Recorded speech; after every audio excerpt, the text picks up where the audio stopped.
Hey guys, welcome back to Life with Di. Today I am in my hometown and it's such a beautiful day. I thought I'd go for a walk. I'm really sorry I didn't put up a video this week with the painting. I haven't had time to sit down and edit. It's been kind of a weird week for me, and I kind of want to talk to you guys about it. Well, yeah, I need to talk it out.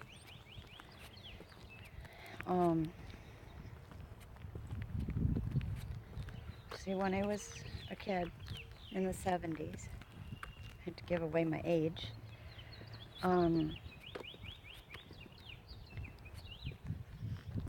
My mom and dad divorced, which I guess it was a wonder in the 70s that they got married. But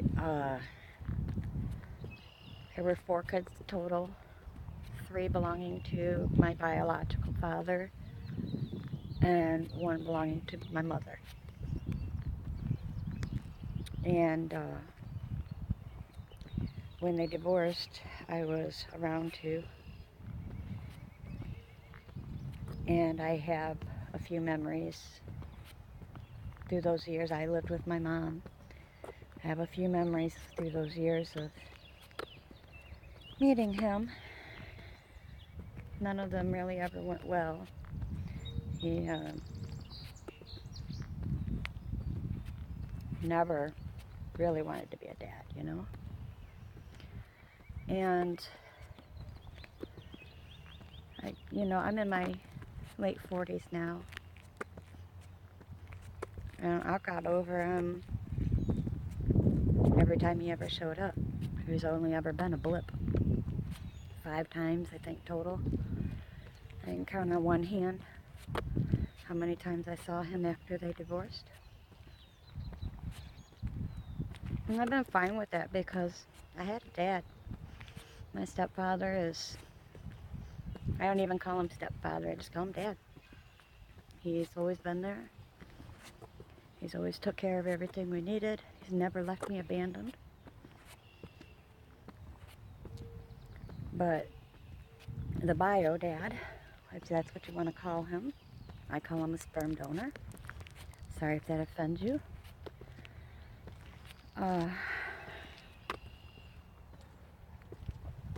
He never was around. He never wanted to be around. But this past week, I got a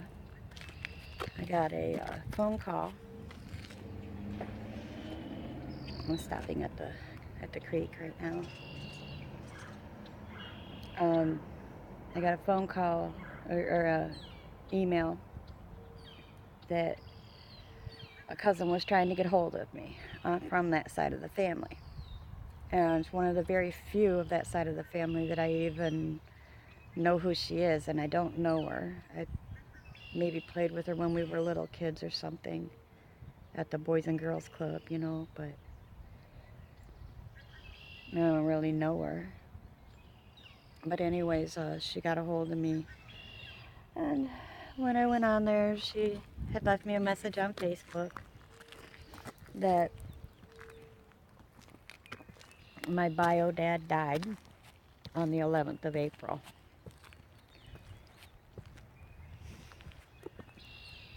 In the beginning, I couldn't have cared less. I was angry. I was hurt. All over again. I just wanted to kick something.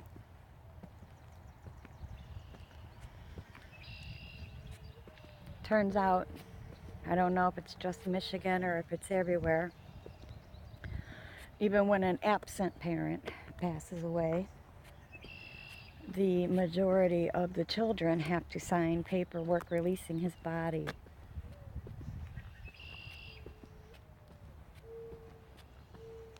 So I had to deal with that.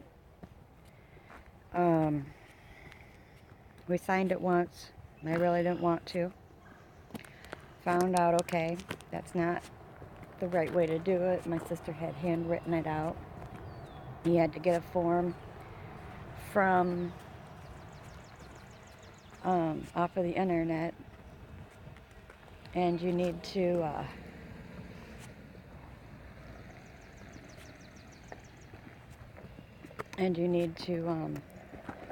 fill that out.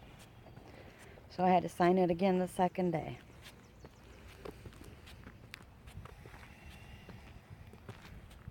And then find out that my little sister decided to write something on the form about that she's not going to take responsibility for his bills and things like that, which this form had nothing to do with his bills or taking responsibility for the bills. It just had responsibility for claiming the body. And we don't want the body. And when his girlfriend took it, I guess. But so she messed up the forms. And then thought we were going to have to sign them in again. But then my brother-in-law got pretty smart. Took a piece of paper and covered up where she had wrote. And sent a separate paper saying to release the body to the girlfriend. And yeah, so we dealt with all that. And I was very angry because I had to deal with anything, because when he found out he was diabetic to the point where he had to lose his foot, that he had pancreatic and liver cancer, he really should have made sure that he had taken care of his responsibilities of things like that, instead of leaving it to kids that he rejected his whole life. You know, it's just, if you have kids and you're estranged from them, you know, whatever, that's fine, but don't leave them kids that you don't even know to take care of your body and your bills. That's just irresponsible and mean. I mean, you abandoned those children decades ago, and they've had to deal with that and learn to put it away.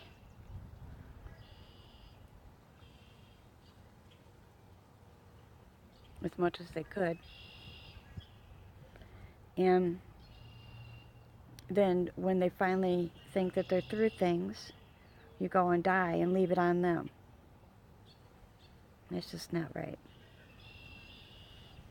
So anyways, I've had a really tough week. I don't know whether to be angry or happy or sad, or I don't know what to feel about it. I think I feel a lot of things about it, but I don't really. It's already been a week, and I don't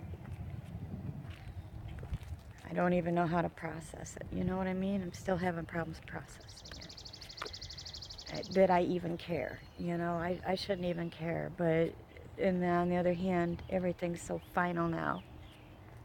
Because with him dead, he's never going to show up and say sorry.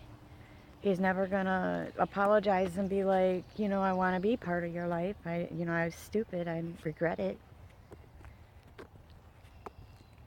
He's never going to show up and do that now. And it puts a finalization to the whole situation. And I never got to get my say. The last time I saw him, I was 16. And I asked him why he hadn't been around. And he took me home. No answer. Just if that's what you want to know, you're going home. So fine, take me home. You have no investment in me, I have no investment in you. Let's just go our own ways. But then he dies and leaves it in my lap. Makes me have to deal with it again. I don't want to say any of you out there with children that you don't see for any reason, whatever your reasons are, don't leave it on them to take care of things when you die. Be grown, be responsible. Don't leave your children to be responsible for you, especially children you don't know and you rejected as you raise someone else's children. Oh, another tidbit of info. Found out I have a half brother. Never even knew. So he got to know him. He got to be part of his life. And I don't think we should ever meet. If we ever met, we would never come eye to eye on this whole situation. He would never understand my views of being abandoned by him and knowing he didn't care. I asked him once, could I come live with him, and he told me no. Just like that, no.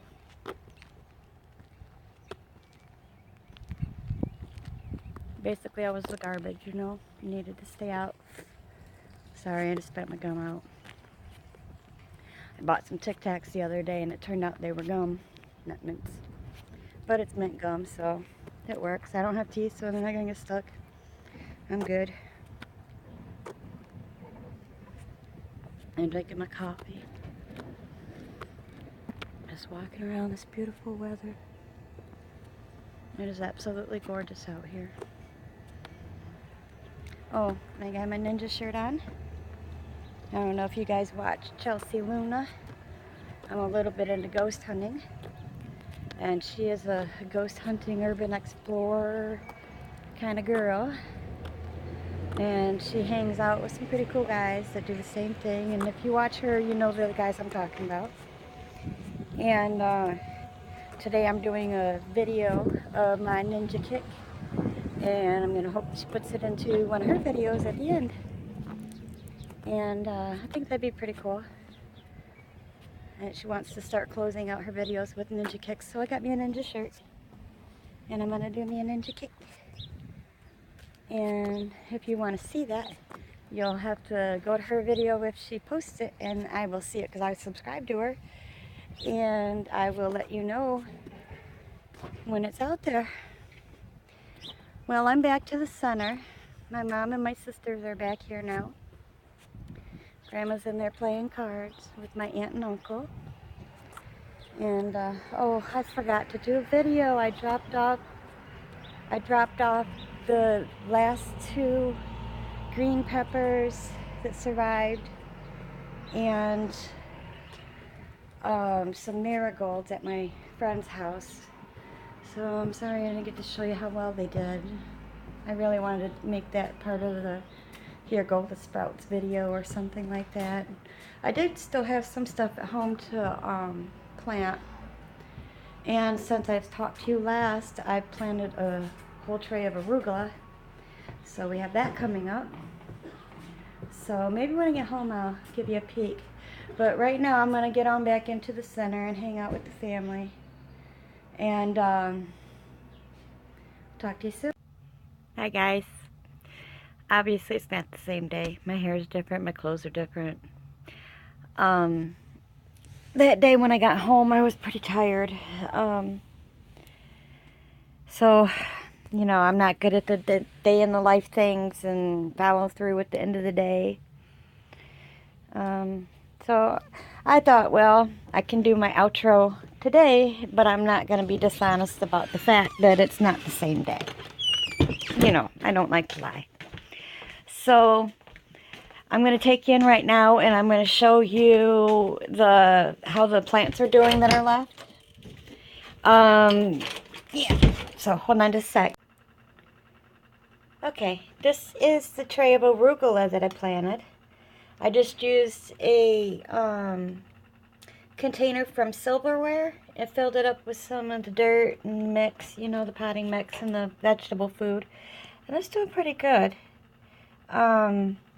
It's only been outside one day, but it got cold again. We got another cold snap. We're not expected to be past our frost date until the mid-May.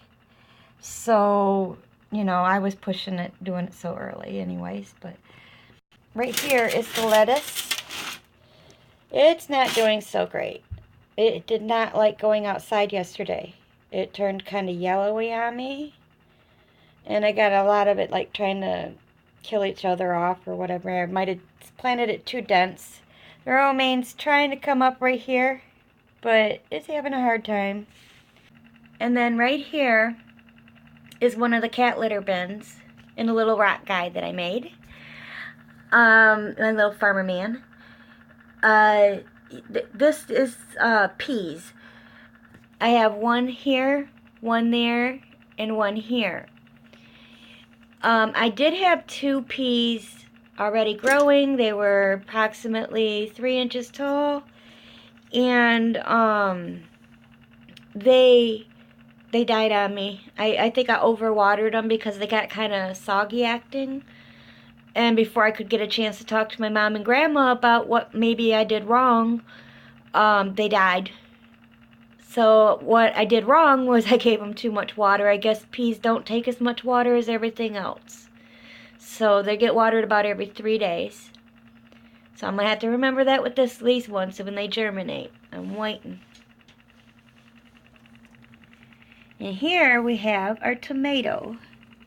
It's doing pretty good. I had replanted it here into the bucket, into the bin. And I keep it with this foil because the light reflects down. I can't put this bin up into the window, and I'm on the wrong side of the house for it.